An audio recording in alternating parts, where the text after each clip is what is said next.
গ্রহণ করবে, একটা প্রতিনিধি। আর একটা কাপড়ের যিনি প্রধান থাকবেন সেটা ওরাও হিন্দুত্বের দাবি রেখেছে। সেখানে কন্ট্রোলার বলি, কালেক্টর বলি যাই, সেইটা ওই হিন্দু বর্ণের, হিন্দু ধর্মের মানুষ সেখানে প্রতিনিধিত্ব করবে। এই তিনটে আপাতত শুনলেন, আর পরপর শুনবেন যে উদ্দেশ্যে ডাকা। আমাদের ভারতবর্ষ একটা মহান ভারতবর্ষ। আমরা মুসলমান হিসাবে শুধু নয়, ভারতের নাগরিক হিসাবে এই ভারতবর্ষে থাকার জন্য আমাদের যে ন্যায্য দাবি, আমাদের যে অধিকার আছে এই ভারতবর্ষে থাকার, এবং ভারতবর্ষে আমরা যে অধিকারগুলো ভোগ করবো, সাথে সাথে আমাদের কর্তব্য সেখানে কি আছে। ইতিপূর্বে গত কয়েক মাস পূর্বে এখানে যে সভা হয়েছিল সেখানে আমাদের ডিটেলস আলোচনা হয়েছিল আমাদের ভারতীয় নাগরিকদের অধিকার এবং কর্তব্য কি। একটা কথা শুনুন, গভর্নমেন্ট সরকার যখন তৈরি হয়, গভর্নমেন্ট আমাদের ভারতবর্ষে government of the people, by the people and for the people. সরকার তৈরি হবে, জনগণের দ্বারাই সরকার তৈরি হবে, জনগণের দ্বারাই সরকার পরিচালিত হবে। আর জনকল্যাণার্থে, জনগণের কল্যাণ কামনার্থে, জনগণের যত রকমের ভালো ব্যবস্থা, পজিটিভ সমস্ত ভালো করার জন্য এই সরকার কাজ করবে। আর আমাদের ভারতীয় সংবিধান আমাদেরকে একটা স্বীকৃতি দিয়েছে। সবাই এই কথাটা মনে রাখবেন, হৃদয়ে গেঁথে নেবেন। যদি কোনো সরকার কোনো আইন তৈরি করে, কোনো সংবিধান সংশোধন করে, সেই আইন, সেই সংবিধান যদি জনস্বার্থ বিরোধী হয়, ভালো করে শুনে নেন কান খুলে, সেই সংবিধান যদি জনস্বার্থ বিরোধী হয়, সেই সংবিধানকে আমরা বলবো কালা কানুন। আর সেই কালা কানুনের বিরুদ্ধে আমাদের শান্তিপূর্ণভাবে সংগ্রাম করার অধিকার আমাদের সংবিধান আমাদের দিয়েছে। আজ আমরা এই যেখানে অবস্থান বিক্ষোভ করছি, এটা সংবিধান মেনে করছি। সংবিধান আমাদের স্বীকৃতি দিয়েছে। যখন কোন সরকার তার গায়ের জোরে, সংখ্যাগরিষ্ঠতার জোরে জনগণের উপরে যখন কোনো কালা কানুন চাপিয়ে দেবে, জনবিরোধী কোনো নীতি, কোনো আইন চাপিয়ে দেবে, সেই আইনের বিরুদ্ধে বিদ্রোহ করার, সেই আইনের বিরুদ্ধে লড়াই সংগ্রাম করে সেই আইন প্রত্যাখ্যান করার, সেই আইন বাতিল করার অধিকার সংবিধান দিয়েছে। সেজন্য বলছি, সম্মানিত উপস্থিতি, আমরা সংবিধান মেনে আজ এই ঢোলাহাটের ঢোলা হাই স্কুলের সামনে পুরানো বাস স্ট্যান্ডে আমরা আমাদের ন্যায্য দাবি আদায়ের জন্য আমরা এখানে অবস্থান বিক্ষোভে থাকবো। পরপর সমস্ত বক্তারা আসবেন, তাদের জ্ঞানগর্ভ বক্তব্য ধীর স্থির ভাবে আপনারা শুনবেন, শান্তিপূর্ণভাবে বসে যাবেন। অবস্থার সংকুলান হলে আপনারা যে যেখানে থাকবেন সেখানেই আপনারা বসে যাবেন। এখন আর একটা বিশেষ ঘোষণা, কোন ক্রমে আপনারা যেখানে অবস্থানে আছেন, যদি কোনো অ্যাম্বুলেন্স এসে যায়, আপনারা অত্যন্ত মানবিকতার সাথে শান্তিপূর্ণ ধীরস্থিরভাবে শুধু অ্যাম্বুলেন্সটা পারাপার করে দেবেন, এতটুকু বলে দিলাম। এখন আপনাদের সম্মুখে বক্তব্য রাখবেন আমাদের ঢোলাহাট জামে মসজিদের পেশ ইমাম মাওলানা জাহিদুল ইসলাম সাহেব। উনি সংক্ষিপ্ত বক্তব্য রাখবেন।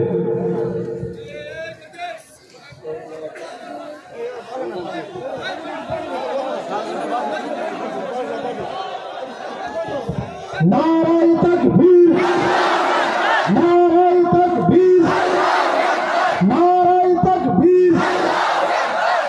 ভারতের জনগণ দিচ্ছে ডাক,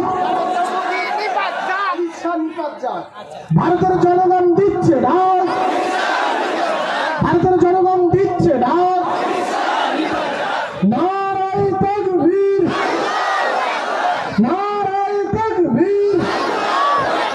হিন্দু মুসলিম ভাই ভাই একসাথে থাকতে চাই।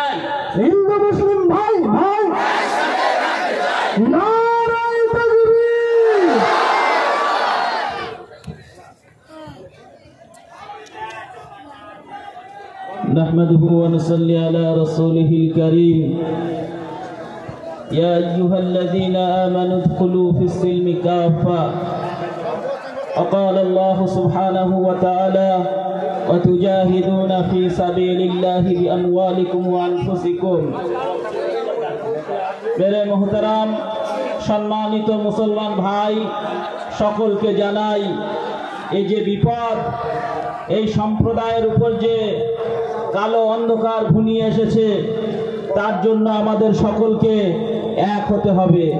যদি আমরা এক না হয়ে এই সংগ্রাম করি তাহলে কালা কানুন বাতিল করা যাবে না। এজন্য আমি সমস্ত মুসলমান ভাইকে বলবো এবং যারা গয়ের কওম এসেছেন হিন্দু সম্প্রদায় এসেছেন সকলকে বলবো এই বিপদ শুধু মুসলমানের বিপদ নয়, এটা হলো আন্তর্জাতিক বিপদ, মুসলিমের বিপদ, খ্রিস্টানের বিপদ, শিখের বিপদ, হিন্দুরও বিপদ। এজন্য আমি সকলকে বলবো সকলে এক হয়ে এই সংগ্রামে আমরা একসঙ্গে লড়াই করবো ইনশাল্লাহ। সকলে করবো তো ইনশাল্লাহ। যখন যে মুহূর্তে যেখানে ডাক দেবে সঙ্গে সঙ্গে আমরা রক্ত দিতে রাজি তো? এই রক্ত যদি আমরা দিতে পারি আল্লাহ রসুল বলছেন তোমরা শহীদের মর্যাদা পেয়ে যাবে। যারা এই দুনিয়াতে দুনিয়া রক্ষার জন্য, ইসলামকে রক্ষা করার জন্য, মুসলমানের কালেমাকে উদ্দিন করার জন্য যারা রক্ত দেবে তারা শহীদের মাকাম পেয়ে যাবে ইনশাআল্লাহ। আমরা প্রত্যেকে লড়বো তো? এই বিল আমরা বাতিল করে ছাড়বো, বিল আমরা বাতিল করেই ছাড়বো। এই পাগলার চাওয়ালার কথা দুনিয়াতে চলবে না। এজন্য আমাদের সকলকে ইমানি বলে বলিয়ান হতে হবে, প্রত্যেকের পুরোপুরি ইসলামের মধ্যে আসতে হবে। আমরা ওই গয়ের কওমের সাথে থেকে আর গয়ের কওমের বিল বাতিল করতে কিন্তু পারবো না। এজন্য আমাদের পুরোপুরি ভাবে ইসলামের মধ্যে আসতেই হবে। আমি এই বলে আমার সংক্ষিপ্ত বক্তব্য এখানেই শেষ করলাম। আমরা সকলেই যে যখন যেখানেই ডাকবে কোনো সম্প্রদায় দেখবো না, সকলে আমরা হাজির হবো তো ইনশাআল্লাহ। আল্লাহ পাক সকলকে কবুল করে নেন, বলুন আমিন।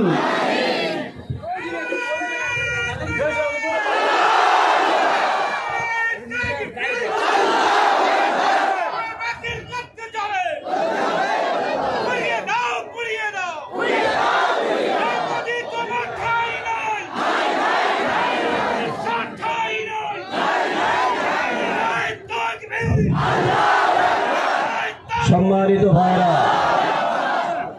আমরা এখানে এসেছি আমাদের অধিকার আদায়ের জন্য, কথা ঠিক না ভুল? অধিকার আদায় রাস্তা বন্ধ করে হবে না। অর্থাৎ আমরা প্রোগ্রাম করতে গিয়ে রাস্তা বন্ধ হয়ে গেছে আলাদা কথা, ইচ্ছাকৃত রাস্তা বন্ধ করা চলবে। আমরা আমাদের কাছে বারবারই খবর আসছে যে 3 মাথায় ওখানে গাড়ি জাম করে দেওয়া হচ্ছে, আটকে দেওয়া হচ্ছে, এগুলো ঠিক নয় ভাই। ব্যাস জনসমুদ্রের কারণে যদি বন্ধ হয়ে যায় আলাদা বিষয়, এতে তো আমরা কোনো দোষী কি? কিন্তু ইচ্ছাকৃত করবেন না। আমরা এসেছি আমাদের মসজিদ, মাদ্রাসা, খানকা, কবরস্থান এগুলোর বাঁচানোর জন্য এসেছি। সরকার এগুলোকে নিয়ে নিতে চাচ্ছে আর আমরা এগুলো এই যে আইন বাতিলের জন্য এসেছি। অতএব আমরা এমন কিছু করব না যে আমরা আগামীতে আর প্রোগ্রাম করতে পারবো না, এমনটা যেন না হয়। আমাদের এই সংগ্রাম চলতে থাকবে ইনশাআল্লাহ। কলকাতায় একটা 26 তারিখে মুসলিম পার্সোনাল ল বোর্ড ডাক দিয়েছে। এই যে জায়গা জমি ওয়াকফ সম্পদ এগুলো মুসলিম পার্সোনাল ল বোর্ডের আন্ডারে। অতএব মুসলিম পার্সোনাল ল বোর্ড ডাক দিয়েছে 26 তারিখে, যাবো আমরা ইনশাল্লাহ। এখনই যদি আমরা এতটা উত্তেজিত হয়ে যাই তাহলে কলকাতা পর্যন্ত পৌঁছাবো কি করে? কলকাতায় গিয়ে যদি সম্ভব না হয় প্রয়োজনে দিল্লিতেও যাবো।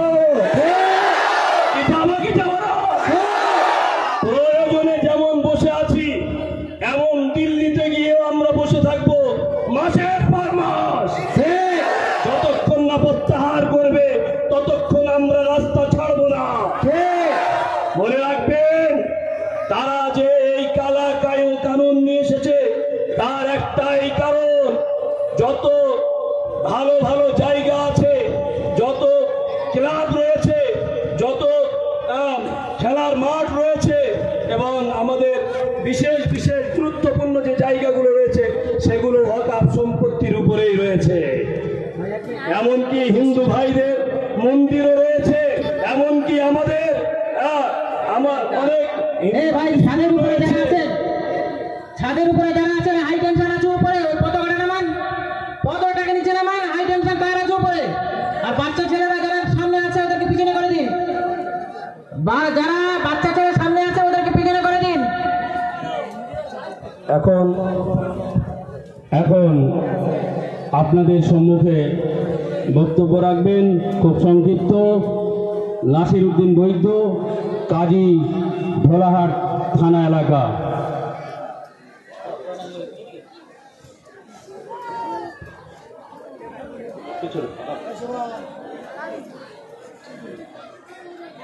আসসালামু আলাইকুম ওয়া রাহমাতুল্লাহি ওয়া বারাকাতুহু। সম্মানিত উপস্থিতি, মহান রব্বুল আলামিনের অশেষ কৃপায় যে সন্ধিক্ষণে বাংলায় আগুন লেগেছে নয়, সারা ভারতবর্ষের আগুন লাগানো ঘটনা কালা কানুন তৈরি করেছে। যে বিল করছি আমরা, অলরেডি বিল পাশ করে আইনে পরিণত হয়েছে। যিনি আমাদেরকে সুস্থতার সঙ্গে আজকের এই মহাসমাবেশের উপস্থিত হওয়ার তৌফিক এনায়েত করেছেন, সর্বোপরি অনন্ত অনাধি চিরন্ত চিরজীবন্ত সর্বজ্ঞ সর্বমহান করুণাময় আল্লাহ, যার স্তব স্তুতি বন্ধনা আরাধনা উপাসনা চলনে গমনে শয়নে স্বপনে সর্ব হালাতে আমরা করি, তথাপিও আজকের যে সমাবেশে উপস্থিত হয়েছি, স্বনামধন্য সম্মানিত নির্ধারিত সভাপতি সাহেব, আমাদের সকলের প্রিয় জনাব মাওলানা নুরুল্লাহ সাহেব, আমরা জানি আমাদের নক্ষত্র আলেমে দ্বীন উপস্থিত আছেন জনাব মাওলানা আবুল বাশার সাহেব, আমাদের মধ্যে উপস্থিত হাজারো হাজারো আলেম উলামা আসবেন, হাফেজে কোরআন, তালাবুল ইলম এবং জ্ঞানী গুণী সুধী শ্রদ্ধেয় সমাবেত শ্রোতামণ্ডলী এবং জনমণ্ডলী, আজকেকার এই সমাবেশের ডাক ছোট্ট করে দেওয়ায় আমরা এখানে উপস্থিত হয়েছি। আমরা বুঝতে পারছি আপনাদের হাতে যদি মাইক্রোফোন দেওয়া হয়, আপনারা যে কি ভাষায় আপনাদের বক্তব্য তুলে ধরবেন সেটা আমরা অনুভব করছি। আমরা বক্তা সেজে কয়েকজন কথা বলছি, আমরা বক্তা নয়। এখানে জাতি ধর্ম বর্ণ নির্বিশেষে শুধু মুসলিম সম্প্রদায়ের সমাবেশ নয়, ডাক দেওয়া হয়েছিল হিন্দু মুসলিম খ্রিস্টান জৈন, সাথে সাথে আমরা যে মুসলিম সম্প্রদায় আমরা এখানে আছি। আমি আজকে আমার এই কণ্ঠের আওয়াজে আমার এই ঘোলাহাট থানার আধিকারিক এবং আরো অন্যান্য পুলিশ কর্মী যে সমস্ত আছেন তাদের জ্ঞাতার্থে শ্রদ্ধার সঙ্গে বাচনভঙ্গির মাধ্যমে আমি তাদেরকে অ্যালার্ট করছি যে আপনারা আমাদের এই সমাবেশকে সহযোগিতা করুন। আপনাদেরকে ইনভাইট করব না, আপনারা মানুষের পাশে থাকার মানুষ, সঙ্গে থাকার মানুষ, আপনাদের ভালোবাসায় আমরা কাম্য মনে করি। তাই আমরা না বলেও তাদেরকে বলছি সমাবেশকে সফল হওয়ার লক্ষ্যে তাদের সহযোগিতায় কাম্য মনে করি।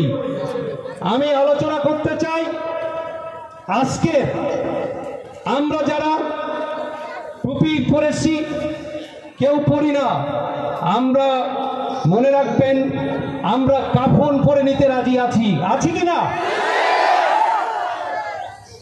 যে নরেন্দ্র মোদী যার কথা বলতে গেলে আমরা বিভিন্ন ভাষাতে বিভিন্ন কথা বলি। তিনি কিছুদিন আগে, আপনারা জানেন, এনআরসির মাধ্যমে কিছুদিন আগে মহারাষ্ট্রে এখনো চলছে ফিলিস্তিনের অবস্থা।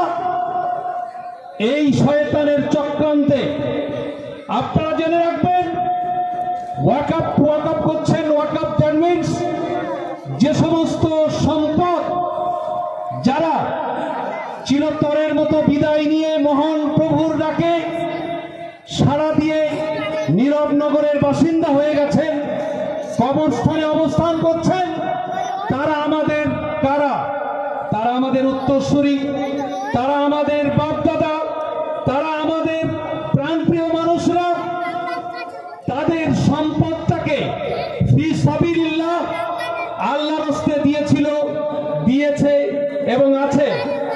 আপনারা জানেন, এই বাংলার ভারতবর্ষ নয়, এই ধরনী এই পৃথিবী মালিককে আপনারা বলুন। লাহু মা ফিস সামাওয়াতি ওয়া মা ফিল আরদ। আপনারা জানেন, কোরআনের এই খণ্ড আয়াতের মাধ্যমে, এটা মহাগ্রন্থ আল কোরআন, তার বাণীতে প্রমাণ হয় এ পৃথিবী আসমান কার? সংবিধান চলবে কার? তাহলে কে সংবিধান চালাতে চাচ্ছে? বিল আইনকে পাস করেছে। আমরা শুধু অত্যন্ত গ্রাম বাংলার ঘোড়া এলাকার কয়েকটা মানুষ মাত্র সবে এসেছি। আমরা যদি বার করি, জেহাদের ডাক দিই, আমাদের আবার বৃদ্ধ বনিতা মা বোন সকলে জীবন দিতে রাজি আছে কিনা? আমরা নরেন্দ্র মোদীকে জানিয়ে দিতে চাই, অত্যন্ত গ্রাম বাংলার বুক থেকে আমরা যারা বুঝি না কিছু, আমরা সেই না বোঝার দিক থেকে একটু বুঝেছি। তুমি যে চক্রান্ত শুরু করেছো ওয়াকআপ আইন পাশ করিয়ে, বিল পাশ করিয়ে, এটা জেনে রাখবেন, এ সম্পদ শুধু নেওয়া নয়, মসজিদ, মাদ্রাসা, মক্তব, কবরস্থান যেখানে শায়িত আছে আমার আপনার পিতামাতা, আমার আপনার প্রিয় মানুষেরা, আল্লাহর ওলিরা যে কবরস্থানে অবস্থান করছে, সেই কবরস্থান দখল করার ষড়যন্ত্র ওই কালামুখ, কালা আইনের মাধ্যমে মুসলমানদের কি ভয় দেখাচ্ছে? মুসলমানরা ভীতু নয়, মুসলমানরা শুধু আওয়াজ দেওয়ার অপেক্ষায় কয়েকটা গুণীজনদের আহ্বানে আপনারা কবে কয়েকজন মাত্র এসেছেন। আমার মনে হয় এরপরে বৃহত্তর আন্দোলন শুরু হবে। মোদী সরকার জেনে নিক, পার্লামেন্টের কাছে গিয়ে আন্দোলন হবে। মা বোন আমরা সকলে সেখানে যাব, আমাদের সন্তানরা যাবে, আমরা সেখানে উপস্থিত হব। পার্লামেন্ট, আপনারা জানেন, আমাদের বিশ্বনবী প্রফেট অ্যান্ড মেসেঞ্জার হযরতে মুহাম্মদ রাসূলুল্লাহ মন্ত্রী পরিষদ গঠন করেছিল। আপনারা ভালো করে শুনুন, হই হুল্লোড় করবেন না, আপনারা শান্তি বজায় রেখে একটু শোনার চেষ্টা করুন দয়া করে। যে মন্ত্রিত্ব, যে প্রধানমন্ত্রী, প্রাইম মিনিস্টার বলছি আমরা, এই মন্ত্রিত্বের পরিষদ গঠন করেছিল কে? আপনারা বুঝতে পারছেন না? এই মন্ত্রী পরিষদ গঠন করেছিল কে? সর্বকালের, সর্বযুগের প্রফেট অফ মেসেঞ্জার হযরতে মুহাম্মদ রাসূলুল্লাহ সাল্লাল্লাহু আলাইহি ওয়াসাল্লাম, তার উম্মত হিসাবে আমরা আজকে পৃথিবীতে বেঁচে আছি। আমরা শুধু আওয়াজ তুলিনি, এখনো আমরা বাঘের মতো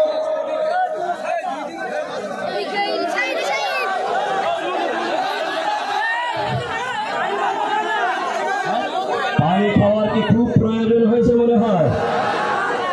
পানি খাওয়ার খুব প্রয়োজন। আমরা তো পানি খেতে আসিনি, আমরা পানি খেতে এসেছি, আমরা রক্ত দিতে এসেছি। প্রয়োজনে দেব ইনশাআল্লাহ। সম্মানিত ভাইরা, বসেন, ঠান্ডা হন, আমি শান্ত হন, এখন অনেক দূর, অনেক বক্তাগণ আছেন। ইতিহাস সকলে জানা আছে, ইসলামের ইতিহাস, চেপে রাখা ইতিহাস। এই ইতিহাস তুলতে গেলে ভারতবর্ষের যে মনীষীরা দিয়েছে, মুসলিম দিয়েছে, আমাদের বাপদাদারা দিয়েছে। ওই মোদী সরকার ভুলে গেছে ও প্রাইম মিনিস্টার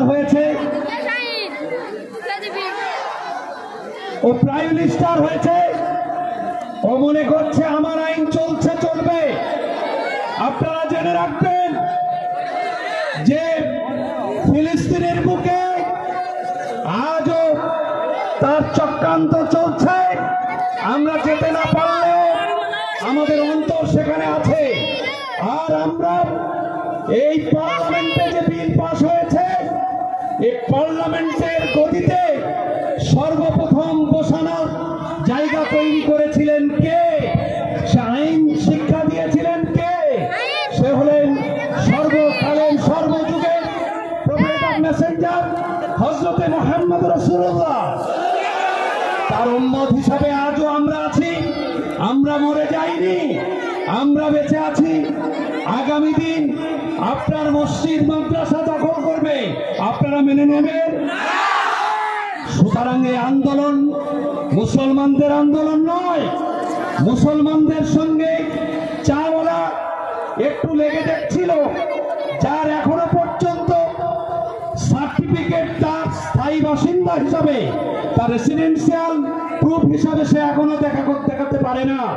সে আবার মসজিদ মাদ্রাসার তথ্য জানতে চায়। এ অধিকার কে দিয়েছে? এ অধিকার ওর নেই। সংবিধান আছে, সংবিধানের পথে সংবিধান চলবে। সংবিধানে বাধাপ্রাপ্ত করলে আমরা মেনে নেব না। বাংলার মুখ্যমন্ত্রীকেও বলে দিতে চাই, আপনি আড়াল থেকে আমাদের সঙ্গে আছেন এটা নয়। আপনি কেমন আমাদের সঙ্গে আছেন? আমরা জাতি ধর্ম নির্বিশেষে আমরা তোমার মুখ্যমন্ত্রীত্বের জায়গা বসিয়েছি, তোমাকে আমরা দেখতে চাই। নরেন্দ্র মোদীর প্রতিবন্ধকতা, আমাদের সহযোগিতা আছে কিনা বাংলার মুখ্যমন্ত্রী তোমাকে দেখতে চাই। তোমাকে শুধু ভোট নেওয়ার জন্য, মুসলমানদের ভোট দেওয়ার জন্য তোমার কলা কৌশল নয়। আমরা তাই অল্প কথায় আমি গল্প করব করে আমার বক্তব্য আমি ইতি করতে চাই। আমরা শান্তি শৃঙ্খলা বজায় রেখে আমাদের যে সমস্ত পুলিশ বাহিনী আছে, আমি এখনো পর্যন্ত তাদের ছবি দেখতে পাচ্ছি না। আমাদের মঞ্চের সভাপতি তিনি ঘোষণা প্রথম দিয়েছেন যে আমাদের আধিকারিক সহ পুলিশ কর্মীদেরকে বলছে, আমরা জ্ঞাত করি না জ্ঞাত করি আওয়াজের মাধ্যমে জনগণের এই স্রোত কি আপনারা দেখতে পাচ্ছেন না? আশা করি আমার এই থানার আধিকারিক যথেষ্ট ভালো আমাদের সহযোগিতা করবেন। পুলিশ বাহিনীদেরকে বলবো, যে সমস্ত দলগুলো আসছে, যে সমস্ত জনগণ আসছে, পথে যেন কোনো রকমের বাধা বিঘ্ন না ঘটে।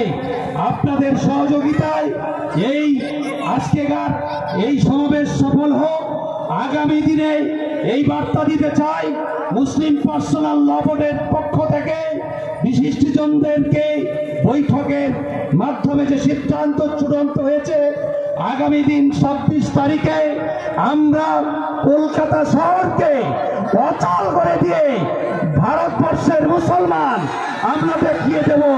এই কথা বলে মসজিদ মাদ্রাসা আল্লাহ তুমি তো সংরক্ষণ করনেওয়ালা, তোমার মতো অবধারিত আমাদের সঙ্গে আছে।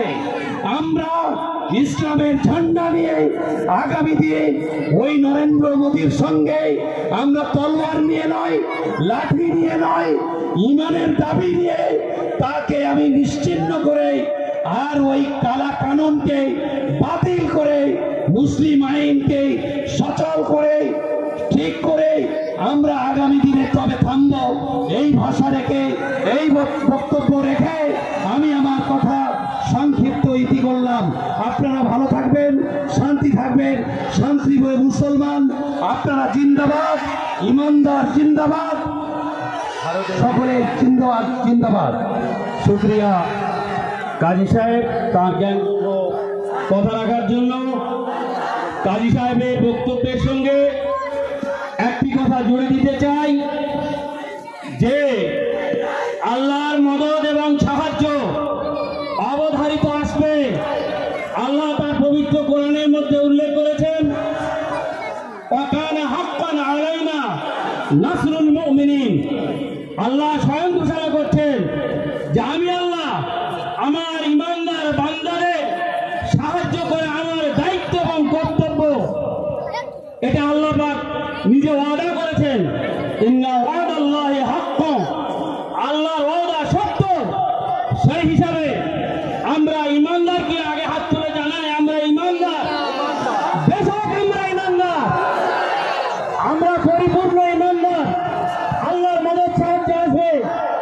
আল্লাহর লক্ষ্য ঘোষণা করেছেন বিসমিল্লাহির রহমানির রহিম, ওয়ালা তাহিনু ওয়ালা তাহজানু ওয়া আনতুমুল আ'লাউনা ইন কুনতুম মুমিনিন। নারায়ে তাকবীর, নারায়ে তাকবীর।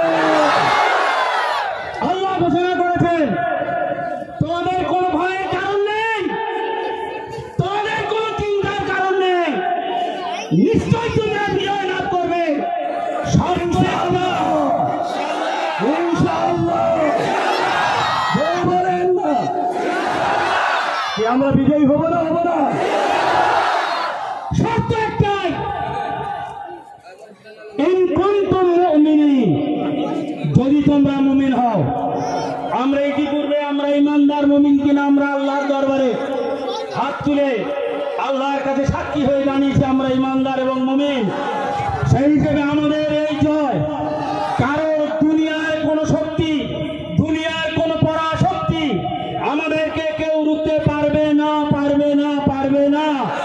আমাদের বিজয় অবশ্যম্ভাবী, আমাদের বিজয় অবশ্যম্ভাবী।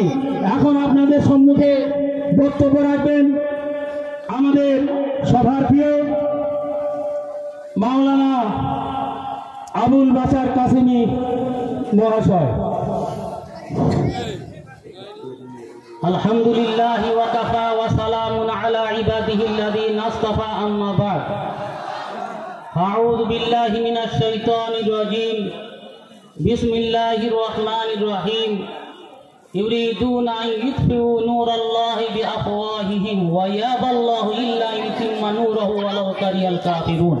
সাদাকাল্লাহুল আযীম। সম্মানীয় সভাপতি এবং বিভিন্ন দূর দরাজ এবং নিকটবর্তী থেকে আগত দিনদার ইসলামী ভাতৃবৃন্দ, আল্লাহ রাব্বুল আলামিনের লাখ লাখ শুকরিয়া যে আজকের আমরা ইসলামের জন্য আমরা এখানে একত্রিত হয়েছি। সেজন্য আমরা প্রথমে বলি আলহামদুলিল্লাহ। আমি আপনাদের কাছে বলতে চাই, আজকের দিনে পৃথিবীর যেখানে যেখানে ইসলামের দুশমন, ইসলামের শত্রুরা, ইসলাম যাদের চক্ষুশূল, যারা আজকে ইসলামের উপর অত্যাচার চালাচ্ছে, তারা নিঃসন্দেহে তারা ধ্বংস হয়ে যাবে। আল্লাহ রাব্বুল আলামিন বলেছেন ইউরিদুনা আন ইউতফিউ নূরাল্লাহি বিআফওয়াহিহিম, তারা চাচ্ছে, তারা ইচ্ছা করছে তাদের মুখের ফুৎকারে ইসলামের আলোকে নির্বাপিত করে দেবে। আল্লাহ বলছে ওয়া ইয়াবাল্লাহু ইল্লা ইউতিম্মা নূরাহু, আল্লাহ চাচ্ছেন এইভাবে যে আল্লাহ তার নূরটা, তার ইসলামটা, তার জ্যোতিটাকে তিনি পৃথিবীর মধ্যে সম্পূর্ণ পৌঁছাবেন। ওয়ালাউ কারিহাল কাফিরুন, যদি কাফেররা অপছন্দ করে। তাহলে আমরা বুঝতে পারলাম আমাদের সাথে আছেন আমাদের রব মহান রব্বুল আলামিন। আমরা কখনো পিছপা হব না, ইনশাআল্লাহ আমরাই বিজয়ী হব। বলছি ভাই আল্লাহু আকবার। উহুদের যুদ্ধে নবী কারীম সাল্লাল্লাহু আলাইহি ওয়াসাল্লাম যখন যুদ্ধ করছিলেন, কাফেররা পিছন দিক থেকে এসে আক্রমণ করেছিল। আল্লাহ নবী একটা গুহার মধ্যে পড়ে গেলেন। কাফেররা বলতে লাগলো মুহাম্মদ মারা গেছে, আর কেউ বেঁচে নেই, সবাই শেষ হয়ে গেছে। ওমর রাদিয়াল্লাহু বললেন ইয়া রাসূলুল্লাহ, কি উত্তর দেওয়া হবে? আল্লাহ রাসূল বললেন দেরি করে, একটু পরে। তারপর খুব সংক্ষিপ্ত আকারে বলবো। আল্লাহ রাসূল বললেন তখন যে তুমি জবাব দাও। তখন ওমর ফারুক বলেছিলেন, হে কাফেরের দলেরা, আল্লাহ রাসূল মরেননি, আমি ওমর মরিনি, আমরা জীবিত আছি। কাফেররা তখন বলছে যে লানা হুবলা, লানা হুবলা বলছে কি আমরা হাবল, যেটা বলতে আমাদের দেহ হাবল দেবতা আছে। তো আল্লাহ নবী বললেন বল আল্লাহু মাওলানা ওয়ালা মাওলা লাকুম, আল্লাহ আমাদের অভিভাবক, আল্লাহ তোমাদের অভিভাবক নয়। পৃথিবীর মধ্যে একমাত্র ইসলাম এমন একটা ধর্ম যার অভিভাবক একমাত্র আল্লাহ রাব্বুল আলামিন, আর কোন ধর্মের জন্য অভিভাবক নয়। নারায়ে তাকবীর, নারায়ে তাকবীর। বন্ধু আমার,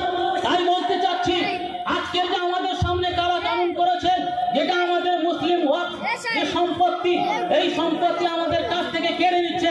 আমি এই ব্যাপারে সংক্ষিপ্ত আকারে কিছু বলতে চাই।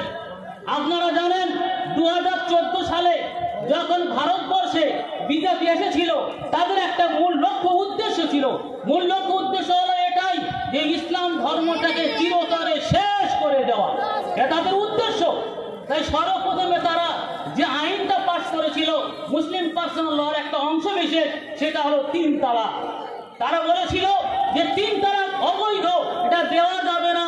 যদি কেউ তার স্ত্রীকে 3 তালাক দেয় তাহলে তাকে 4 বছরের জন্য জেল দেওয়া হবে। আশ্চর্য লেগে যায়, যদি তার স্বামীকে 4 বছরের জেল দেয়, ওই স্ত্রীটার কে দেখভাল করবে? তার কে বাচ্চাদেরকে কে দেখভাল করবে? এটা একটা অনৈতিক ও যৌক্তিক, মানে তোমরা সবাই পথের ভিখারি হও। বন্ধু আমার, এই আইন করার পরে আরেকটা আইন করলো, 370 ধারা দিল। ভারতীয় সংবিধানে 370 ধারা আছে, কিন্তু বিজেপি সরকার কাশ্মীরে সেই 370 ধারা বিলোপ করে দিল। তারা আনন্দিত হলো, আমরা যা করছি তাই, আমাদের বাধা দেওয়ার কেউ নেই। তাই কবি বলেছেন, জানেম হাকিছে বজ্রণী না দেয়, হিম্মত কার ঠেকাবে আমার। ধর্মরে কেউ ভুকুটি দেখাই, ধর্মের তোর করি পরিহাস। কালের প্রভাব হতে নিজেকে সকিয়া দিতে, আসো নাই তুমি ধরণী পরে। দুজিতে কালের সাথে ফেরাতে স্রোতের মুখ, তুমি হেতা রইয়াছ যুগ যুগ ধরে। না রে তুমি, না রে তুমি,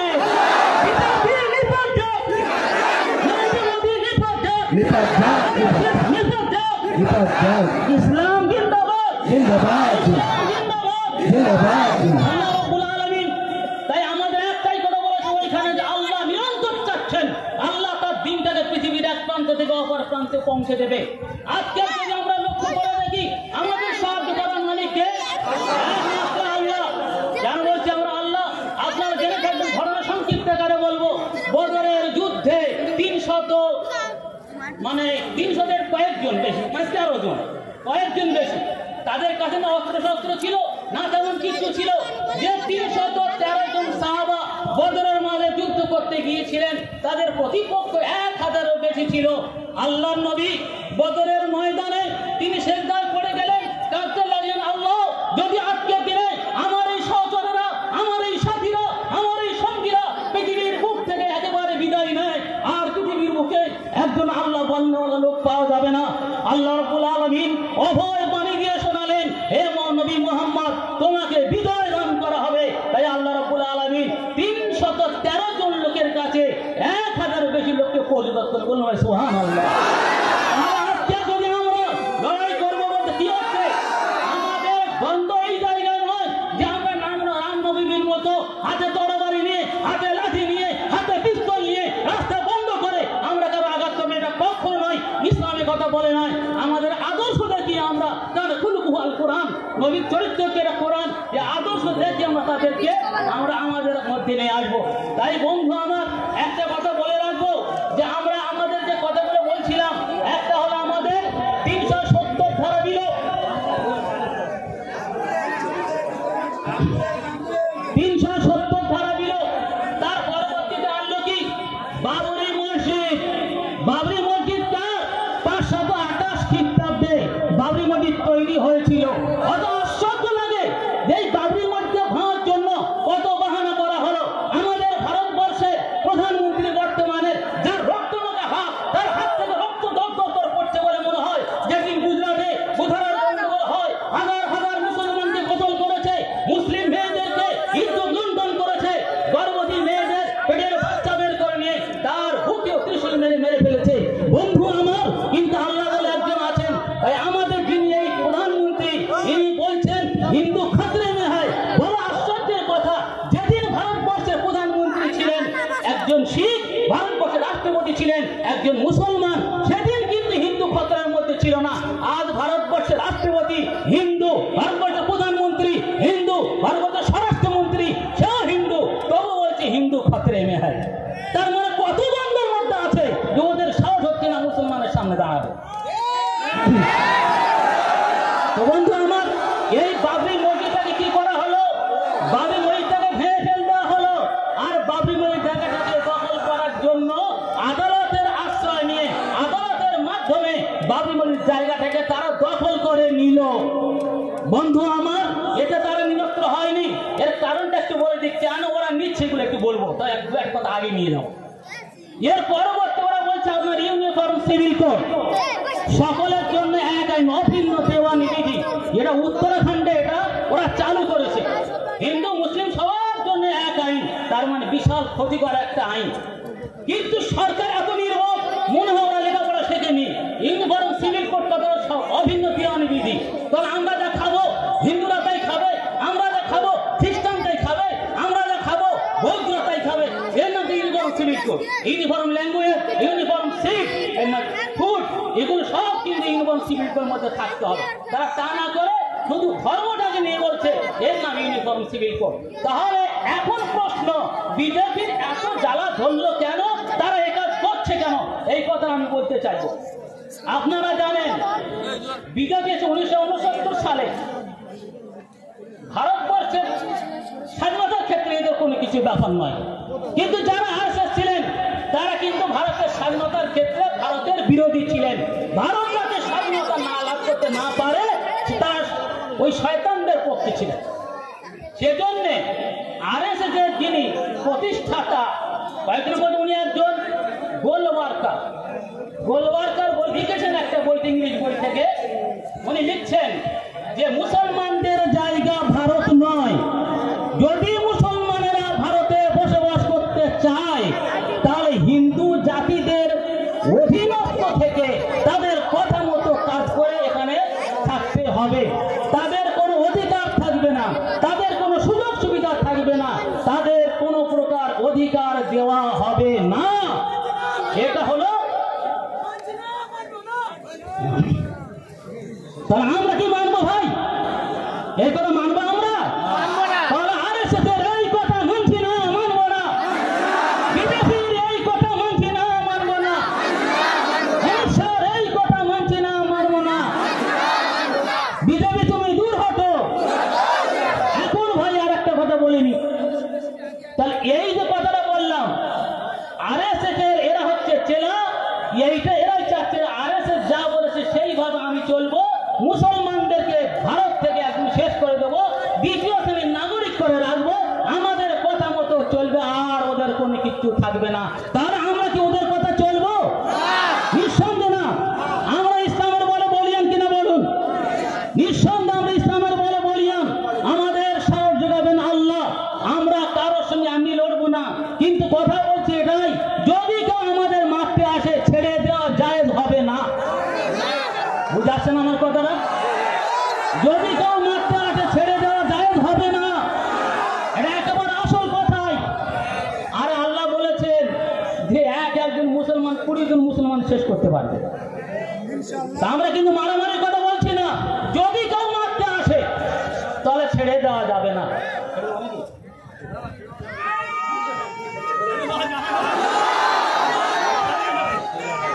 ভাই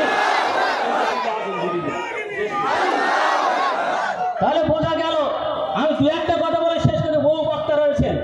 এবারে একটা কথা আপনাদের বলবো যে আমাদের ইসলামের বিরুদ্ধে যারা লড়ছে, আমরা তার বিরুদ্ধে লড়বই। লড়বো কিনা? নিঃসন্দেহে লড়বো।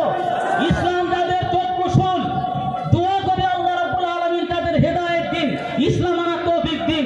যদি আল্লাহ তাদের হেদায়েত না দেন, ওদের দুনিয়ার বুক থেকে নিশ্চিহ্ন করে দিন। আমিন। বন্ধু আমার, অনেক বক্তা, তাই আমি বক্তব্য রাখলাম, এখানে শেষ করছি। আমার কথা যদি কেউ কষ্ট পেয়েছেন আল্লাহর কাছে ক্ষমা করে দেবেন। ও আখিরু দাওয়ানা আলহামদুলিল্লাহি রাব্বিল আলামিন। শুকরিয়া মাওলানা আবুল বাশার সাহেব। এখন আপনাদের সম্মুখে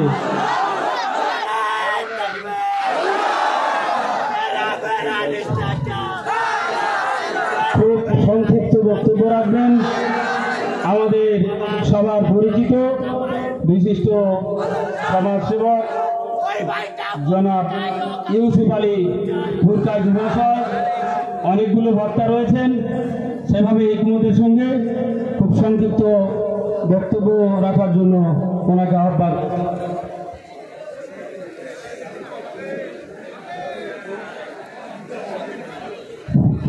বন্ধুগণ, আজকের এই সভা কেন কিসের কারণে, ওয়াকআপ কি, ওয়াকআপ সম্পত্তি কাকে বলে, নরেন্দ্র মোদীর এতদিন পরে ওয়াকআপ বোর্ডের উপরে হস্তক্ষেপ করার কারণ, কেন তিনি উদ্গ্রীব হয়ে ওয়াকআপ বোর্ডটা দখল করতে চাইছে। 1913 সালে ওয়াকআপ সম্পত্তি শুরু হয়, 54 সালে ওয়াকআপ বোর্ড পূর্ণ মাত্রায় রূপ ধারণ করে। এই কথাগুলো দুঃখের সঙ্গে হলেও আমি বলতে বাধ্য হচ্ছি যে মুখ আমাদের এখানে, আমরা রক্ত দিতে বললে রক্ত দেবে, প্রাণ নিতে বললে প্রাণ নেবে, কিন্তু এরা ওয়াকআপ কি এই বিতর্কে গেলে উত্তর দিতে পারবে কি? কোনো বক্তা কেন এই কথাটা বললেন না? ওয়াকআপ কি বিজেপি জানে না? বিশেষ করে আমি তথ্যহীন ভাষায় বলতে পারি, ওয়াকআপ কি এইটা নরেন্দ্র মোদী জানে না। আপেল কি জানে না, খেলে মিষ্টি লাগে এইটা জানে না। ওয়াকআপ বোর্ড কি, কেন তাকে ধ্বংস করতে হবে, এটা তার আসল বিচার্য বিষয় না। মুসলিমদের সম্পদ, ওটার উপরে আমাদের হস্তক্ষেপ করতে হবে, মুসলিমদেরকে বঞ্চিত করতে হবে। মুসলিম শিশু নারী যারা উচ্চ শিক্ষা অর্জন করে, যারা শিশুকাল থেকে শিক্ষা পায় না, এই সম্পদ ব্যবহার হয় মন্দির, মসজিদ, গির্জা, এমনকি কলকাতার 3টে ফুটবল মাঠ, ইডেন গার্ডেন, এমনকি ওদের রাজধানী যেটা কলকাতার, ওটাও মুসলিমদের জায়গা। এতদিন কোন হিন্দু, কোন জৈন, কোন খ্রিস্টান, কোন শাসক ইংরেজের থেকে শুরু করে রাষ্ট্রীয় কংগ্রেস পর্যন্ত এবং তারপরে কয়েকটা ঘাটাঘুটি সরকারে কেউ হস্তক্ষেপ করেনি। কেন করেনি? এজন্য নামে মুসলিম ট্রাস্ট, মুসলিমরা জায়গাটা দান করেছে। আমরা যদি বন্যার সময় নম্বরখানা খুলি, সেখানে হিন্দু না মুসলিম ওই জিজ্ঞাসে কঞ্জন বড় মাতৃ সন্তান মোর মরিছে মা। হিন্দু মুসলমান সবাই খাবে তো, আমরা বিচার করি ক্ষুধার্তরা খাবে।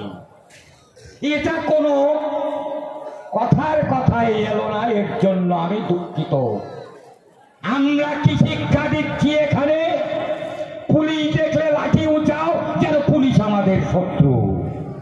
হিন্দু দেখলে লাঠি উঁচাও, যেন হিন্দু আমাদের শত্রু।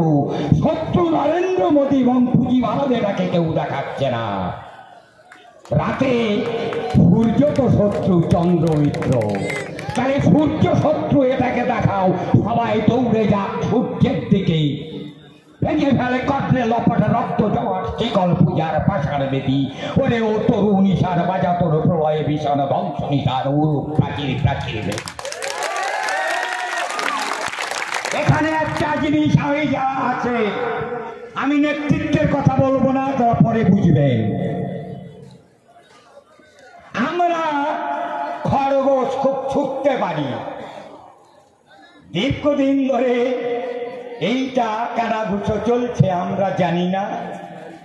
ওয়াকআপ সম্পত্তি দখল হবে, তার বিরুদ্ধে দীর্ঘস্থায়ী গণ আন্দোলন গড়ে তুলি। ছোট্ট ছোট্ট সংগঠিত জায়গা থেকে নিয়ে একদিন মহাসম্মেলন, মহাকংগ্রেস শুরু হবে, সেটা করলাম না। আমরা খরগোশ বুদ্ধিমান আর বোকা নরেন্দ্র মোদী কচ্ছপ। আমরা মনে করলাম আমরা দৌড়ে আগিয়ে যাব, ততক্ষণ বিশ্রাম নিয়ে ঘুমিয়ে পড়লাম। আর খুপটি খুপটি পায়ে কচ্ছপ নরেন্দ্র মোদী জানোয়ারটা এগিয়ে গেল। লজ্জা করা দরকার মুসলমানের কাছে, এই মুসলিম নেতাদের লজ্জা করা দরকার। কেন তারা আগে সতর্ক করলেন না জনগণকে? বুঝে না নরেন্দ্র মোদী, বুঝে না বলেই এটা করেছে। নরেন্দ্র মোদী ওয়াকাফ বোঝে না। আপনারা রামায়ণ পড়ে থাকলে একটা বিষয় জানবেন, লক্ষণ শক্তিশালী পড়েছিল, আর সেই শক্তিশাল থেকে বাঁচানোর জন্য বিশল্যকরণী দরকার। আমাকে সংক্ষেপে বলতে বললে আমি মুড়ে তুলবো, না হলে আমাকে গা খটরাবে না। আমি গা খটরানো পছন্দ করি না, আগে সময় বেঁধে দেবে। সেখানে লক্ষণকে বাঁচাতে হলে বিশল্যকরণী দরকার। আছে কোথায়? গন্ধমাদন পাহাড়ে।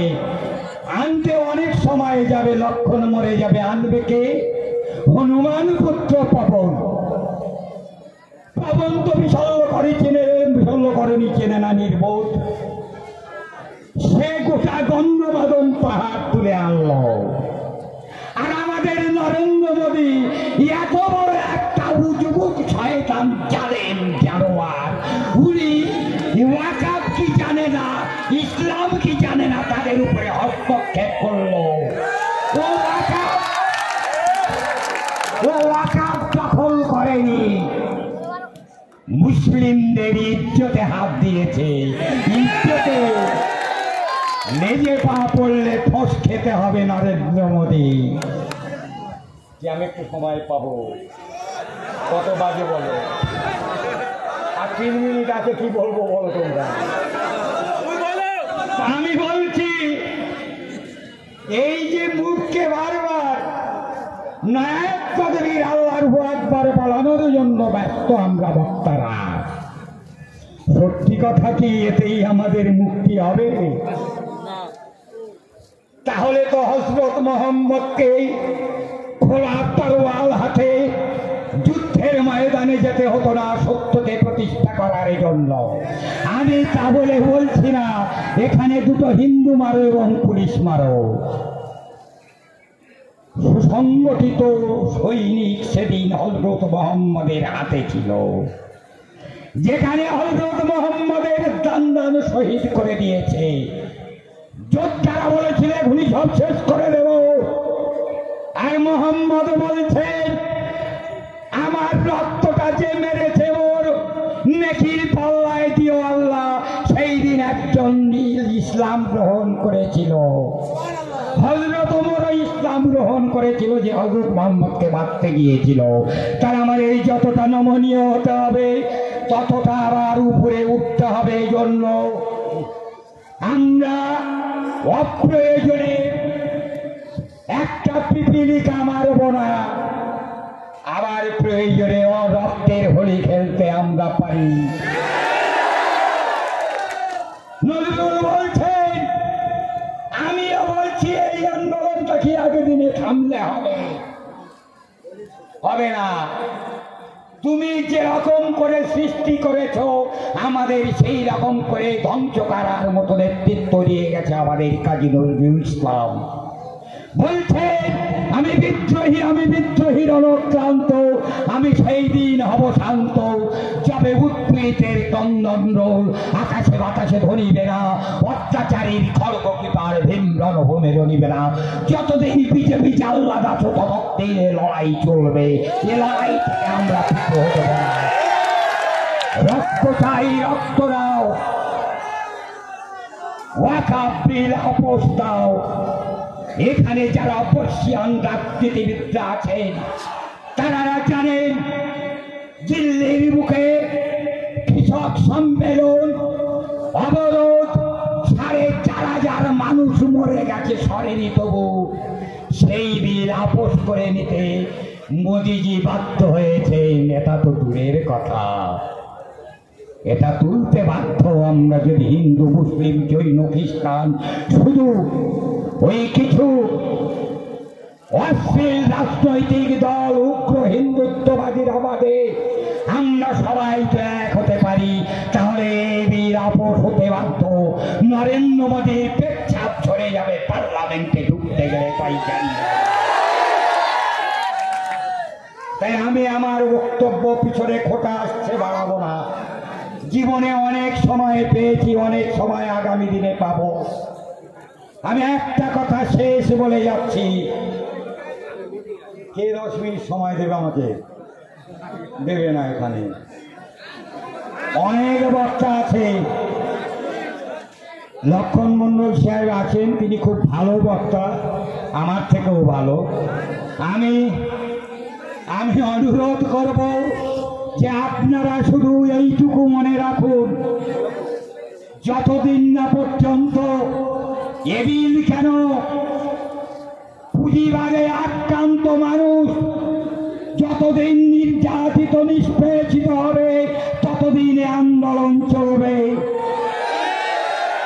মোদিজি বলছেন এই বিলের বিতর্কে তিনি উপস্থিত ছিলেন না, পরে এসে কালকের কাগজে দেখছিলাম বলছে মুসলিম নারী এবং শিশুদের জন্য আমি এত উদ্বেগ ব্যথিত, আমি তাই এই বিল পাস করিয়েছি। আপনারা জানেন গুজরাটে নরেন্দ্র মোদী যখন মুখ্যমন্ত্রী, বিলকিস বানু নাম শুনেছেন? 22 জন যাকে রেপ করেছে, যার 18-20 জনকে হত্যা করা হয়েছে, সেই আসামিদের বেকসুর খালাস করে দিয়ে আর ওই তেলের কাঠগড়ার সামনে দাঁড়িয়ে যাদেরকে ফুলের মালা দিয়ে আনলো, সেই নরেন্দ্র মোদী আজ মুসলিম মহিলাদের জন্য এত প্রাণ কাঁপছে। ওই উজবুক জানোয়ারটার একবার যদি আমাদের বিলকিস বানু ওর সামনে পায় তাহলে দোষকের দ্বার প্রান্তে পৌঁছে দেবে। আগামী দিনে আন্দোলনকে দীর্ঘস্থায়ী করবেন এই আবেদন দেখে আর একবার বলছি, আমি বিদ্রোহী রণক্রান্ত, আমি সেই দিন হব শান্ত যবে উৎপীড়িতের কন্দন আকাশে বাতাসে ধরিবে না, অত্যাচারীর গর্ব কৃপারে ভীম রণভূমে রণিবে না। আমি বিদ্রোহী রণক্রান্ত, আমি সেই দিন হব শান্ত। ধন্যবাদ ইউপি স্যারকে। একটা সংশোধনী এই বক্তব্যের মধ্যে, আপনারা সবাই শান্ত হন, শান্ত হন। একটা সংশোধনী এই বক্তব্যের মধ্যে জনাব ইউসুফ সাহেব বলে গেলেন যে মুসলিম ওলামা সম্প্রদায় বা নেতৃস্থানীয়রা এই বিল যখন বিলে ছিল, বিল পেশ হয়, তখন এরা কোনো কিছু করেনি। বিগত কয়েক মাস পূর্বে এই জায়গায় দাঁড়িয়ে এই বিলের বিরুদ্ধে বিরাট জনসভা করা হয়েছিল এবং কলকাতা থেকে শুরু করে সারা ভারতবর্ষে বিভিন্ন জায়গায় বিলের প্রতিবাদ হয়েছিল। এমনকি কিউআর কোড, মুসলিম পার্সোনাল ল বোর্ড থেকে শুরু করে সবাই ছিল এবং কিউআর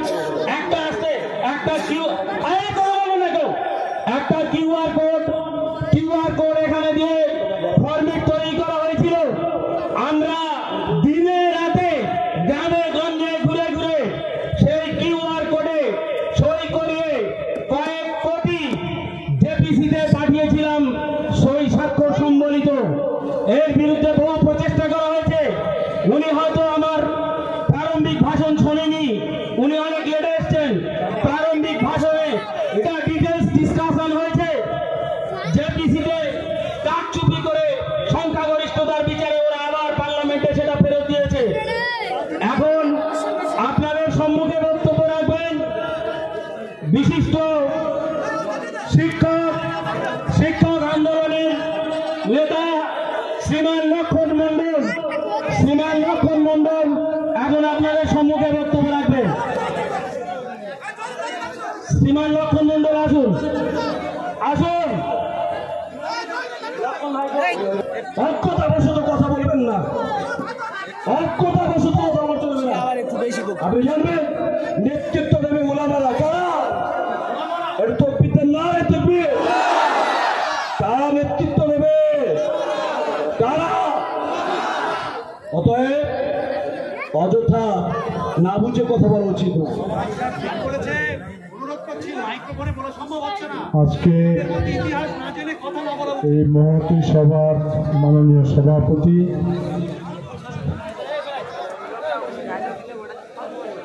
বহু গুণীজন আছেন, আমাদের এই সামনে কাছে যারা বসে দাঁড়িয়ে আছেন এবং মাইকের আওয়াজ যতদূর যাচ্ছে সবাইকে যথাযথ সম্মান, শুভেচ্ছা, ভালোবাসা জানিয়ে আমি কিছু কথা আপনাদের সামনে রাখব। কথা রাখতে গিয়ে আমার জীবনকে মিলিয়ে কিছু কথা বলবো। এই যে আজকে যে নরেন্দ্র মোদী, বিজেপি, কেন্দ্রীয় সরকার নানা কথা আসছে, আমরা যখন কলেজে পড়ি তখন আমাদের কৃষ্ণচন্দ্রপুরে বিশ্ব হিন্দু পরিষদ বলে একটি সংগঠন জেগে ওঠে। তাদের তখন মূল কথা হচ্ছে লালপুরে ছিনতাই হয় দিনরাত, ছিনতাইকারী মানে মুসলমান, আমাদের হিন্দুদের সব এক হতে হবে। তো আমরা সেই সময় পাল্টা প্রতিবাদী সভা করি। আমরা উদাহরণ তুলি, জলঘাটা পোলে যারা ছিনতাই করে হিন্দু, নতুন পোল আছে সেখানে ছিনতাই করে হিন্দু। তাহলে শুধু মুসলিমের কথা হবে কেন, শুধু লালপুরের কথা হবে কেন? ছিনতাইটা খারাপ, ভ্যান চালিয়ে খাক, অটো চালিয়ে খাক, টোটো চালিয়ে খাক, নানানভাবে মজদুরি করে খাক, কেউ কারোর কাছ থেকে কেড়ে নেবে কেন? তাহলে প্রতিবাদ হলে সব ধর্ম বর্ণের ভালো মানুষরা আছে, এক হই, তার বিরুদ্ধে প্রতিবাদ করি, প্রতিরোধ করার চেষ্টা করি। এই সভা করতে গিয়ে প্রথমে আমাদের কৃষ্ণচন্দ্রপুর মাঠে বিশ্ব হিন্দু পরিষদের তৎকালীন সভাপতি, রবীন্দ্র ভারতী বিশ্ববিদ্যালয়ের প্রাক্তন উপাচার্য ডক্টর ধ্যানেশ নারায়ণ চক্রবর্তী আসেন। সেই আসার আগে কিছু বই ওরা বিক্রি করতে শুরু করে। সেই বই পড়ে দেখলাম শুধু মুসলিম আর খ্রিস্টানদের বিরুদ্ধে নানান কথা লেখা থাকে। তো তা নিয়ে প্রতিবাদ করতে গিয়ে তখন ওই হিন্দু পরিষদের মাথারা, আমাদের রতনবাবু মাস্টারমশাই মারা গেছেন, তার রতন খাঁ নাম দিলেন, আর আমাকে বললেন লক্ষণ গাজী। আপনারা লালপুরে ডাকাইত মারা কৃষ্ণ নদীকে আত্মীয় স্বজন বন্ধু বান্ধব থাকলে জেনে নেবেন। তো আমরা এই নিয়ে পিছু হইতে নেই, এবং শিক্ষক মানুষ যাকে অত্যন্ত রেসপেক্ট করি, সে মানুষও বলছেন আগে নিজেদের জাতির যারা বিদ্বেষী তাদের শাস্তি করা হোক। মানে আমরা বাধা দিচ্ছি, আমাদের আগে শাস্তি করা, আমাদের হাত পা ভেঙে দেওয়ার কথা নানান উঠছে। কিন্তু আমরা সেই প্রতিবাদে রুখে দাঁড়িয়েছি, এবং হিন্দু পরিষদের বিরোধিতা করতে করতেই একদিন দুপুরবেলা প্যান্ডেলে কাজ করতে যাচ্ছে কানপুরে, তাদের গাড়ি ভাড়ার টাকা লালপুরে কিনে নিয়েছে। আমি 4-5 জনকে নিয়ে লালপুরে গিয়ে চিৎকার করছি রাস্তার উপর, এই ছিনতাইয়ের টাকা ফেরত দিতে হবে, নাহলে বোমা মেরে উড়িয়ে দাও, গুলি করে মেরে দাও। গরিব মানুষ প্যান্ডেল থেকে পড়ে গেছে, আমার গ্রামের দুজনের দেহ আর বাড়িতে ফেলেছে। তাহলে তাদের গাড়ি ভাড়া, সেই ধরনের মানুষ যারা পরিশ্রম করতে যাচ্ছে, ছেলে ফুলে ফেলে, স্ত্রী বাবা মাকে রেখে, বন্ধু বান্ধব থেকে কত দূরে, ওই উপর থেকে পড়ে যাবে, মরে যাবে, তার দেহ ফিরবে না, তাদের গাড়ি ভাড়ার টাকা কেড়ে নিতে হবে। তখন প্রধান ছিলেন রানাঘাটায় বাড়ি রতন পাইক, আর শওকাত দার নাম পেপারে টেপারে এসেছে। শওকাত মানে গাজী সম্ভবত মারা গেছে, তার নাম তখন খুব অন্যরকমভাবে ছিল। শওকাত দা কালাম দা পঞ্চায়েত মেম্বার তখন মাস্টারমশাই ছিলেন, মারা গেছে। তো ওরা তিনজনে বেরিয়ে আসেন, ভাই লক্ষণভাই চুপ করো, বাস টাস দাঁড়িয়ে গেছে, অনেক লোক জুটে গেছে, কারা টাকা কেড়ে নিয়েছে আমরা জানি, তুমি বিকেলে এসো, টাকা ফেরত দেবো। আমার রাস্তায় হবে কেন, যাদের টাকা কেড়ে নিয়েছে তারাই না, ওরা আসো তো। কোনো হিন্দু পরিষদের লোক কিন্তু এই টাকা উদ্ধারের জন্য যায়নি, আমরা গিয়েছিলাম। আবার হিন্দু পরিষদের এই অন্যায় যুক্তির বিরোধিতা করতে গিয়ে রতন খাঁ, লক্ষণ গাজী সব নামকরণও আমরা পেয়েছি। ফলে একটা কথা আপনাদের যে কারণে এই কথাটা বললাম, সেটা হচ্ছে এই যে আমরা শুধু মুসলমানের কথা বলবো কেন, সমস্ত মানুষের কথা ভাবি আসুন, সমস্ত মানুষের কথা। আজকে যে নরেন্দ্র মোদীর কথা আমরা বলছি, এই নরেন্দ্র মোদী তো গুজরাটের মুখ্যমন্ত্রী ছিলেন। এই নরেন্দ্র মোদী ক্ষমতায় থাকাকালীন গোদরা রেল স্টেশনে কয়েকজন কর সেবককে মেরে দিয়েছে সংখ্যালঘুরা, এই কথা রটিয়ে দিয়ে সমস্ত প্রশাসনকে কন্ট্রোল করে কয়েকদিন ধরে দাঙ্গা হতে দিয়েছেন। একতরফাভাবে সংখ্যালঘুদের খুন করানো, তাদের মা বোনদের উপর নানান অত্যাচার, নানান কিছু করিয়েছেন, তাদের দোকান বাড়ি লুটপাট করানো, কত কি করিয়েছেন। অটল বিহারী বাজপেয়ী বলেছিলেন নরেন্দ্র মোদীকে, তুমি রাজধর্ম পালন করো, অর্থাৎ রাজা থাকলে তার সকলেই প্রজা, সকলকে রক্ষা করার দায়িত্ব রাজার। নরেন্দ্র মোদী সে দায়িত্ব পালন করেননি। তাহলে সেই নরেন্দ্র মোদী দেশের প্রধানমন্ত্রী হয়েছেন, তাদের কয়েকটি এজেন্ডা তারা ঘোষণা করেছিলেন, অভিন্ন দেওয়ানি বিধির কথা বলেছেন, ওই 370 ধারা কাশ্মীরিদের জন্য যেটা আছে ওটা বাতিল করে দেওয়া হবে, এসব কথা তারা বলেছেন। এখন এই সব কথা বলার সঙ্গে সঙ্গে আমরা বিরোধ শুরু করি। সেই বিরোধ আমাদের বলার লোক কজন, শোনার লোক কজন, সারা দেশে সেই প্রভাব কোথায়? কিন্তু আমরা চেষ্টা করে গেছি যেসব জিনিস যা বলছে এতে বিদ্বেষ বাড়বে, মানুষে মানুষে ভেদাভেদ বাড়বে। আজকে বলুন না, এই যে মানুষগুলো আছেন এদের কারণ না কারোর বাড়ির ছেলের চাকরি চলে গেছে, কারণ না কারোর বাড়ির মেয়ের চাকরি চলে গেছে, কারণ না কারোর আত্মীয় চাকরি চলে গেছে, রাস্তায় বসে কাঁদছে, পুলিশ সেখানটায় গিয়ে কি করছে, লাঠি মারছে, কি করছে? তাহলে আমাদের সমস্যা কি? আজকে যারা জুটেছেন সকলের দুবেলা পেট ভরে ভাতের ব্যবস্থা হয়েছে, আজকে দেশ স্বাধীন হয়েছে, এত বছর হয়ে গেল, আজকে কি সকল বাচ্চা শিক্ষার সুযোগ পাচ্ছে না? যারা বহুদূর পর্যন্ত লেখাপড়া শিখতে পারে তাদের অর্থের অভাবে যেতে পারছে না, এটাই বাস্তব কথা। সরকারি পরিসংখ্যান বলছে এখন ছেলেদের তুলনায় মেয়েরা বেশি লেখাপড়া শিখছে, অর্থাৎ ছোট ছোট ছেলেরা যতজন মাধ্যমিকে পরীক্ষা দেওয়ার কথা দিচ্ছে না, higher secondary form fill up করেছে পরীক্ষা দিচ্ছে না, কোথায় সব কাজে চলে যাচ্ছে, কাজে চলে যাচ্ছে। তাহলে এই যে সমস্যা, এই সমস্যা তো ঘরে ঘরে, সেখানে তো হিন্দু মুসলিম শিখ খ্রিস্টান বৌদ্ধ জৈন কোনো ভেদাভেদ নেই। তাহলে এই সব সমস্যা নিয়ে আমাদের ঐক্যবদ্ধ সংগ্রাম দরকার, লড়াই দরকার, এবং সেই লড়াইয়ের সামনে আমাদের যারা এগিয়ে যাবেন তাদের মনোভাব হতে হবে সংকীর্ণতার ঊর্ধ্বে। আমরা সবাই মানুষ। বিশ্বকবি রবীন্দ্রনাথ ঠাকুর একটা কথা বলেছেন, হিন্দু বলার লোক অনেক, মুসলিম বলার লোক অনেক পাওয়া যাবে, আমি মানুষ এ কথা বলার লোক তত পাওয়া যাবে না। এটা একটা সমস্যা। এই সমস্যা থেকে আমাদের বেরিয়ে আসতে হবে বন্ধুগণ। আমরা যাকে দেশের স্বাধীনতা সংগ্রামের অনন্য নায়ক বলে সুভাষ বোসকে চিহ্নিত করি, সেই সুভাষ বোস রবীন্দ্রনাথ যেমন বলছেন, লতা গুল্ম হয়ে জন্মায়, পশু পাখি জন্মায় পশু পাখি হয়ে, মানুষ জন্মালেই মানুষ হওয়া হয় না, তাকে মনুষ্যত্বের অধিকারী হতে হয়। আর তিনি যাকে দেশ নায়ক পদে বরণ করেছিলেন, সুভাষ বোস বলছেন, যেখানে অন্যায় অত্যাচার অবিচার দেখবে প্রতিবাদে রুখে দাঁড়াবে, তবেই মনুষ্যত্বের অধিকারী হবে।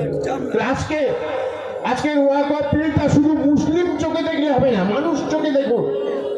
ওই নরেন্দ্র মোদী তো দেশের প্রধানমন্ত্রী, তিনি তো বলতে পারতেন হিন্দুদের যে দেবত্ব সম্পত্তি আছে সেটা ওই আইন আনা হোক। তিনি তো বলতে পারতেন খ্রিস্টানদের যে সম্পত্তি আছে ধর্মীয় সম্পত্তি সেগুলোই আইন আনা হোক। সে কথা তিনি বললেন না। সকল ধর্মীয় সম্পত্তি যদি একসাথে একটা আইনে আনা যায় তার একটা নিরপেক্ষতা আমরা বুঝতে পারি, কিন্তু তিনি হাত দিচ্ছেন ওয়াকফ সম্পত্তিতে। এই ওয়াকফ সম্পত্তির বিষয়ে 1923 খ্রিস্টাব্দে আইন হয়েছে, নানান সংযোজন বিয়োজন হয়েছে, 1995 আইন অনুযায়ী চলছিল। এখন সরকার 1924-এর 8ই আগস্ট আইন এনেছেন, তাকে জেপিসিতে পাঠানো হয়েছিল, জয়েন্ট পার্লামেন্টারি কমিটি, সেখানে বিজেপির প্রাধান্য, জগদম্বিকা পাল বিজেপির এমপি, তিনি হচ্ছেন তার চেয়ারম্যান। তারা যে ঘোষণা বিলটা পাশ করে নিলেন, রাষ্ট্রপতি সই হয়ে গেছে, আইন হয়ে গেছে।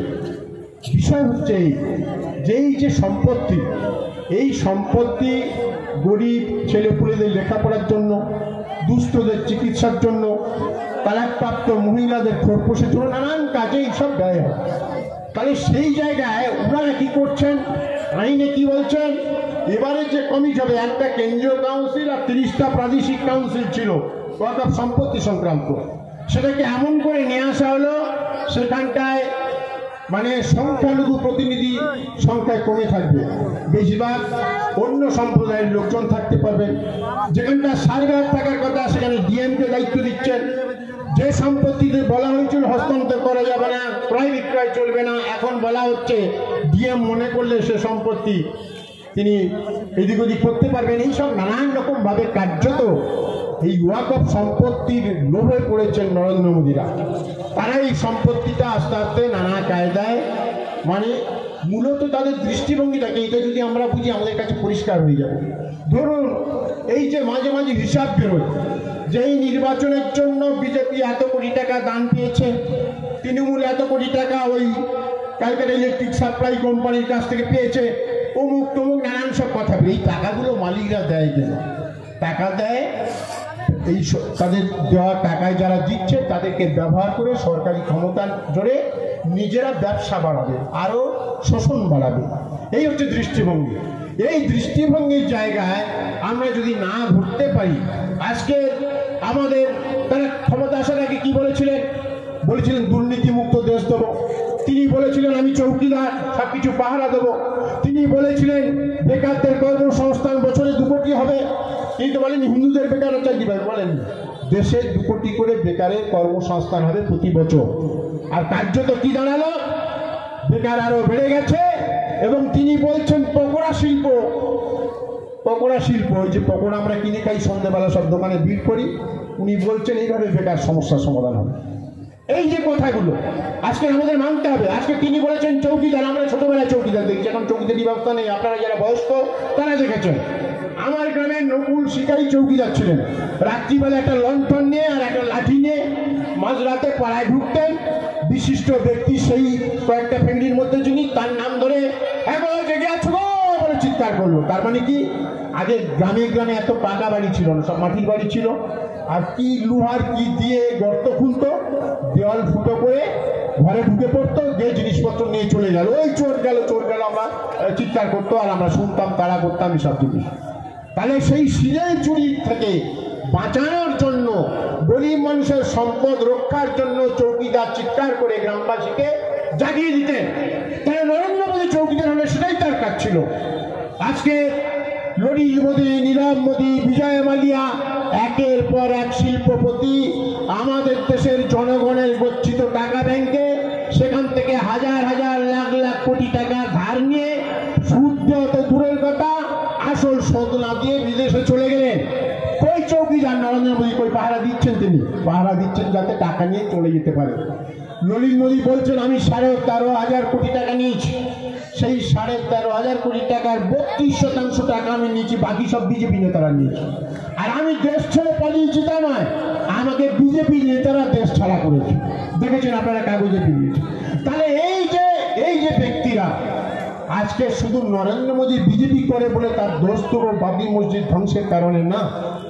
বাবরি মসজিদ ধ্বংসের সময় উমা ভারতী বা ওইকে আদবানি কর সেবকের নামে কিছু লোকজন নিয়ে সাবল গাড়িটি নিয়ে ভেঙেছে, তখন প্রধানমন্ত্রীকে পিভি নরসিংহ রাও কংগ্রেসের, তিনি প্রধানমন্ত্রী।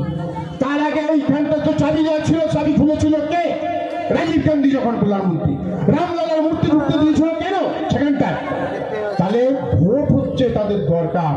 কখনো হিন্দুর গালে চুমু খাবো, কখনো মুসলমানের গালে চুমু খাবো, কার্যত কারোর চুমুরা খায় না, সব শিল্পপতিদের গালে চুমু খায়।